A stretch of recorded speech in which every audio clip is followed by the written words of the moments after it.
आप सभी किसान साथियों को नमस्कार। किसान साथियों, आज हम बात करेंगे इस वीडियो में कुछ मौखिक चीज़ें जिनको विशेषकर निगरानी के तौर पे आप सभी लोगों को अपनी लहसुन की फसल में करना है। अगर ऐसी समस्याएं उत्पन्न हो रही हैं तभी आप किसी भी प्रकार की कोई कीटनाशक, फंगीसाइड, इंसेक्टिसाइड का अपनी लहसुन की फसल में उपयोग करें। अदरवाइज बिल्कुल भी 1 रुपये अब लहसुन की फसल में खर्च करने की ज़रूरत नहीं है। सबसे पहले मैं 3 बिंदुओं की बात करूंगा। अगर यह तीनों बिंदु आपकी लहसुन की फसल पे सटीक बैठते हैं तब तो आप सभी को अपनी लहसुन की फसल में कुछ स्प्रे करने होंगे। अगर ऐसी समस्याएं नहीं हैं तो बिल्कुल भी 1 रुपये खर्च आप बिल्कुल ना करें। किसान साथियों, सबसे पहले हम बात करेंगे, आप सभी लोग देख पा रहे हैं लहसुन की जो या पत्तियाँ आप सभी को दिखाई दे रही हैं छोटी छोटी। अगर इतनी इतनी पत्तियाँ हैं, 2-3 इतनी हैं, आप सभी लोग लिए 3 इंच 4 इंच तक, 3 इंच तक, तो आपको बिल्कुल भी घबराने की ज़रूरत नहीं। किसान साथियों, कंद का विकास हो रहा है और ऐसी अवस्था में लहसुन की जो पत्तियां हैं वह सूखेंगे, क्योंकि अब पौधे की उम्र भी हो चुकी है। इसलिए अब हरापन आप जितना चाह रहे हैं उतना नहीं होगा। एक पत्तियां नहीं, लहसुन के पौधों में लगभग जितनी पत्तियां हैं उनमें से 30% पत्तियों में या ऊपरी सिरे में अब पीलापन सूखने की समस्या उत्पन्न होगी।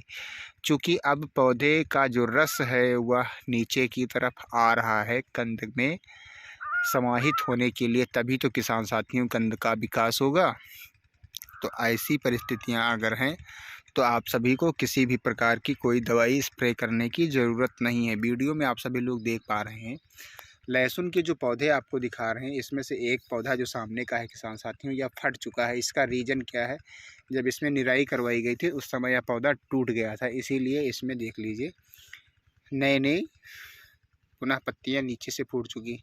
बाकी किसी भी पौधे में किसी भी प्रकार की कोई समस्या नहीं है। तो अगर एक आधे पौधे में ऐसी समस्याएं उत्पन्न हो रही हैं तब भी आपको बिल्कुल घबराने की ज़रूरत नहीं है। अब हम बात करेंगे दूसरी प्रमुख बात। किसान साथियों, जैसा कि लहसुन के पौधे आप सभी लोग देख रहे हैं और इसकी जो पत्तियां हैं वो एकदम सीधी हैं, इसमें किसी भी प्रकार की ऐठन की, ना किसी प्रकार की कोई कलर चेंज की, यानी किसी भी प्रकार की कोई जो रोग लगने की परिस्थितियां हैं वह किसी भी प्रकार से नज़र नहीं आ रही हैं। तो इसलिए आप सभी को इसमें थ्रिप्स के लिए भी किसी भी प्रकार की कोई दवाई का आपको स्प्रे बिल्कुल नहीं करना है। अगर पत्तियां मुड़ रही होती, पत्तियों में जलेबी रोग की स्थिति होती, वैसी परिस्थितियों में आप सभी को मैं सजेस्ट करता कि आप सभी लोग दवाइयों का स्प्रे करें। और इन परिस्थितियों में कितने अच्छे पौधे हैं, पौधे की पत्तियां हैं, इसलिए आपको कुछ नहीं करना। अब वर्तमान समय में अगर आपके खेत की नमी कम है तो केवल नमी की पूर्ति करें, बाकी किसी भी चीज़ की ऐसी स्थिति में स्प्रे करने की ज़रूरत नहीं है। तीसरी चीज़ किसान साथियों, जो पत्तियों में पीलापन है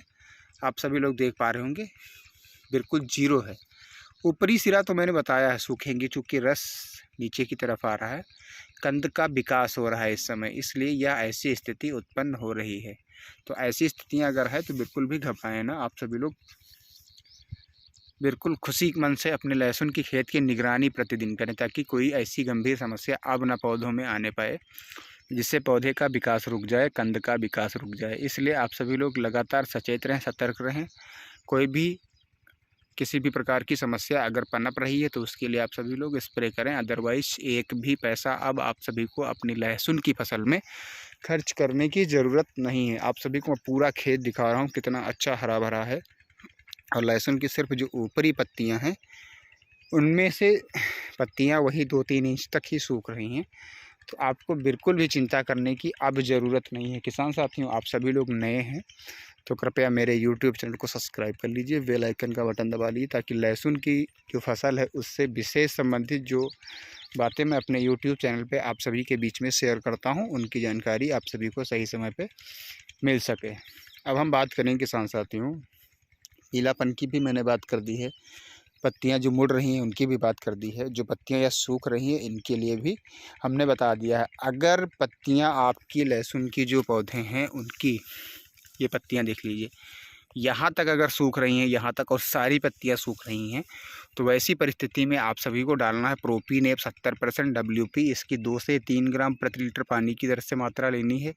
और अगर पत्तियां आप सभी की, जैसे ये पत्तियां देख रहे हैं, ये सीधी पत्तियां हैं, इस पत्ती में किसी भी प्रकार की कोई समस्या नहीं है, और इन सारी पत्तियों में, सारे पौधों में किसी भी प्रकार की कोई समस्या अभी तक नहीं नज़र आ रही है तो आप सभी को कुछ नहीं करना। अगर यह पत्तियां मुड़ जाएं, जैसे जलेबी रोग लगता है, ये पत्तियां सारी ऐसे इस तरह से हो जाएंगी जब सारे पौधों में, या 10-5% आप सभी को नज़र आएँ, वैसी परिस्थिति में आप सभी को पिप्रोनिल 40% प्लस इमिडाक्लोप्रिड 40%, 10 ग्राम दवाई 15 लीटर पानी में आप सभी लोग घोल करके स्प्रे करिए। और पत्तियां जो यह पीलापन इसमें नज़र नहीं आ रहा है, यह सारी की सारी पत्तियां जैसे ऊपरी से देख रहे हैं आप सभी लोग, यहाँ तक नीचे तक अगर पीली हो जाएँ तो वहाँ पर आप सभी को समुद्री शैवाल से बनी हुई होती एग्रोस्टार की पेवरकिल्प दवाई जो आती है उसका आप सभी लोग स्प्रे कर दीजिएगा किसान साथियों, जिसकी डोज होगी 2 से 3 ml प्रति लीटर पानी की दर से।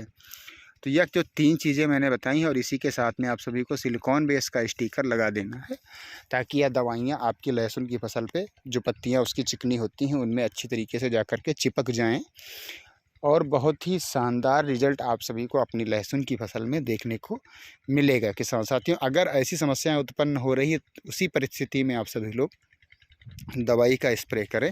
अगर ऐसी परिस्थितियां नहीं है तो आप सभी लोग बिल्कुल भी एक पैसा लहसुन की फसल में अब खर्च ना करें किसान साथियों। चूँकि कंद का विकास अच्छी तरीके से हो रहा है, किसी भी प्रकार की कोई समस्या नहीं है, तो फिजूल का खर्च करने से बचें किसान साथियों। यह जानकारी आप सभी को कैसी लगी कृपया कमेंट बॉक्स में बताएं। फिर मिलेंगे अगली वीडियो में अगली जानकारी के साथ। तब तक के लिए आप सभी को नमस्कार।